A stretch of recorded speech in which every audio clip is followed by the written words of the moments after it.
Donc bonjour à tous, bienvenue sur cette vidéo et aujourd'hui je vais donc vous présenter la Asahi S2 de Pentax. Déjà le premier point par rapport à l'histoire, c'est lorsque vous verrez écrit Asahi, peut-être je le dis mal, je ne sais pas, sur l'un de vos appareils Pentax, c'est-à-dire qu'il était prévu pour rester sur le marché japonais et non pour aller aux États-Unis. Je crois que ce modèle aux États-Unis s'appelle Honeymoon, quelque chose comme ça. Et donc voilà, c'est la preuve, donc c'est une preuve, c'est juste une petite anecdote sympa. Et donc le modèle S2, c'est, pour ceux qui connaissent un petit peu, c'est le modèle qui va précéder donc l'apparition des Spotmatic. Donc que je présente également sur ma chaîne, donc il y a Spotmatic 1, 2, Spotmatic F, excellents appareils, et ça reprend les caractéristiques mais avec 8 ans en avance, qui va donner certains avantages ou désavantages, et je vous en parle dans un instant. Donc pour ceux qui me connaissent, ou qui ont déjà vu des vidéos en tout cas, la première chose à vérifier lorsqu'on achète un appareil d'occasion, c'est de vérifier que le miroir marche bien. Parce que tout simplement sur ces vieux appareils, c'est assez commun que sur les petites vitesses surtout, le miroir ne descende pas. Donc vous essayez sur plusieurs vitesses et surtout sur les vitesses basses, car c'est là souvent que le miroir il redescend pas. Tout simplement avec la crasse et c'est assez compliqué à réparer. Donc ensuite, vous l'enlevez. Donc ce sera fourni avec la housse bien sûr, qui est en velours à l'intérieur et qui est en parfait état honnêtement. Et bon, c'est un petit détail, hein. Si ne pas voir la housse c'est quelque chose qui vous bloque, faut pas. Donc une fois donc le miroir a été vérifié, ce que vous devez faire en général, c'est vérifier que la batterie est propre. Mais sur cet appareil, il n'y a pas de batterie. Et c'est quelque chose, c'est ça un des avantages, je trouve, par rapport au Spotmatic, c'est qu'il n'y a pas besoin de batterie, ce qui parfois peut être assez chiant à trouver, on prend du temps. Et donc ça évite ce problème et donc voilà, donc on n'a pas de check si la batterie est bien propre. Donc on peut directement passer à l'étape de ouvrir derrière pour voir que tout est propre. Donc pour l'ouvrir, il faut tirer sur la petite languette et comme ça, et on peut ouvrir. Tac.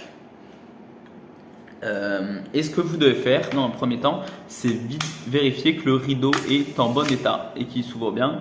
Et tout simplement, si vous voyez qu'il est abîmé, que quoi que ce soit, c'est quelque chose qu'il faut vraiment faire attention parce que ça coûte une fortune à réparer. Ça coûte autour de 70-80 euros pour le changer. C'est le prix de l'appareil. Donc, vérifiez toujours bien qu'il soit en bon état. Sinon, fuyez honnêtement. Ensuite, autre chose qu'il faut vérifier, c'est que ça tourne bien. Et donc là, ça tourne bien. Quand on charge, simplement, sinon ça ne fera pas avancer la pellicule et vous ne pourrez pas prendre de photos.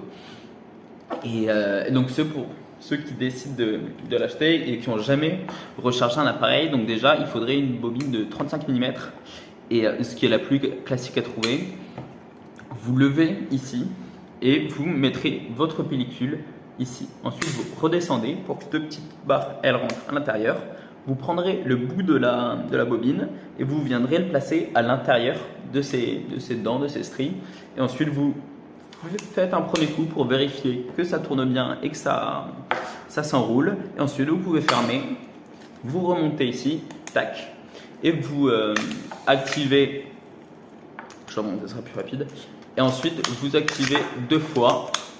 Et normalement, la 3e photo sera prête et vous pourrez prendre une photo normalement. Dans les autres petits détails à savoir,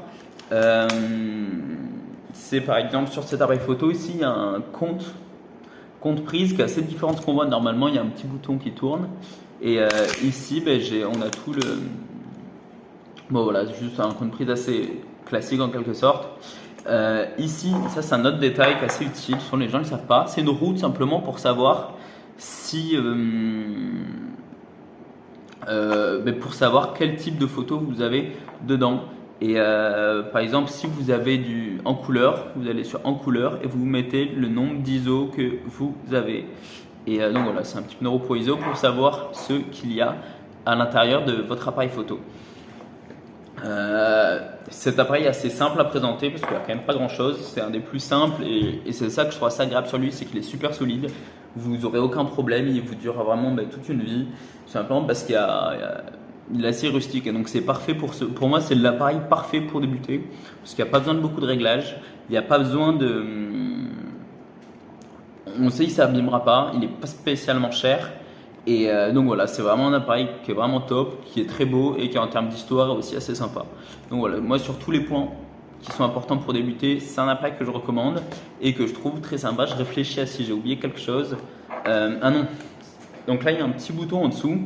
C'est une fois que vous avez fini votre pellicule, pour embobiner, vous devrez appuyer dessus. Ça va s'enfoncer et ensuite, vous pouvez tourner. Et vérifiez bien donc, lorsque vous achetez un appareil, que ça s'enfonce bien.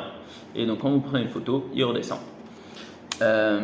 Et ensuite, donc en termes de vitesse d'obturation, ça va jusqu'à 500, ce qui est suffisant, je pense, quand on prend des photos.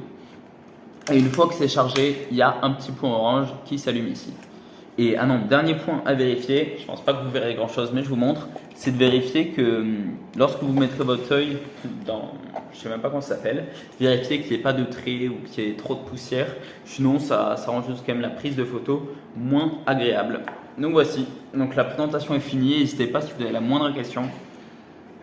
Et si vous l'achetez avec un objectif, vous aurez une promotion donc, sur l'objectif. N'hésitez pas à me faire signe. Je mets un lien pour le bon coin.